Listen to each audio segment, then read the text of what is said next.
अकबर।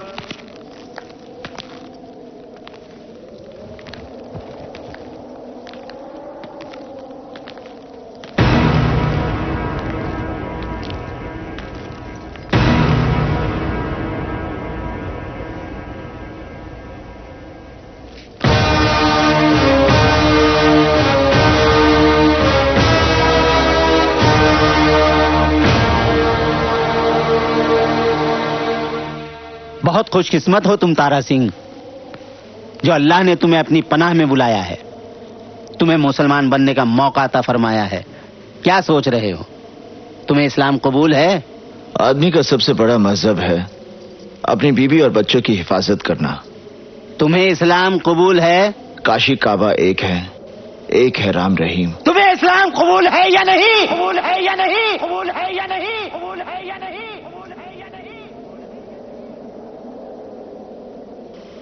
कबूल है।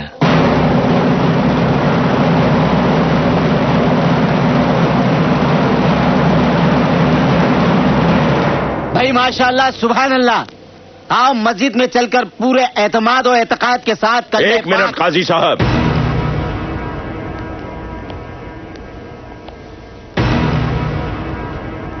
इससे पहले कि इसे कदम पाक मस्जिद में पड़े, ये एतबार तो कर लिया जाए कि ये मुसलमान बनने के काबिल है भी या नहीं। अगर तुम्हें इस्लाम कबूल है तो ठीक है, कहो इस्लाम जिंदाबाद।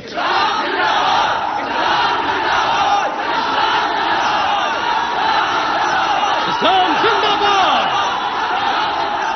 इस्लाम जिंदाबाद। कहो पाकिस्तान जिंदाबाद।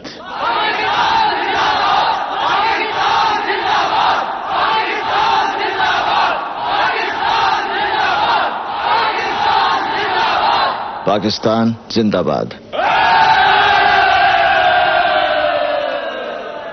अब बोलो हिंदुस्तान मुर्दाबाद। अशरफ अली, अशरफ अली, अशरफ अली, अशरफ अली, अशरफ अली। ये सियासी खेल क्यों खेल रहे हैं आप? आपका पाकिस्तान जिंदाबाद है, इससे हमें कोई इतराज नहीं, लेकिन हमारा हिंदुस्तान जिंदाबाद था, जिंदाबाद है और जिंदाबाद रहेगा। हिंदुस्तान जिंदाबाद, हिंदुस्तान जिंदाबाद, हिंदुस्तान जिंदाबाद, हिंदुस्तान जिंदाबाद, हिंदुस्तान जिंदाबाद। बकवास बंद कर। जब तक तो हिंदुस्तान मुर्दाबाद नहीं कहेगा, हमारे लोगों को कैसे यकीन होगा कि तू पक्का मुसलमान है? इस मुल्क से ज्यादा मुसलमान हिंदुस्तान में हैं। उनके होठ और दिलों की धड़कनें हमेशा यही कहती है हिंदुस्तान जिंदाबाद। तो क्या वो पक्के मुसलमान नहीं है? तकरीरें बंद कर। अगर तू हिंदुस्तान मुर्दाबाद नहीं कहेगा तो सकीना को हासिल नहीं कर सकता। बस बहुत हो गया। अगर मैं अपने बीवी बच्चों के लिए सर झुका सकता हूं तो मैं सबके सर काट भी सकता हूं।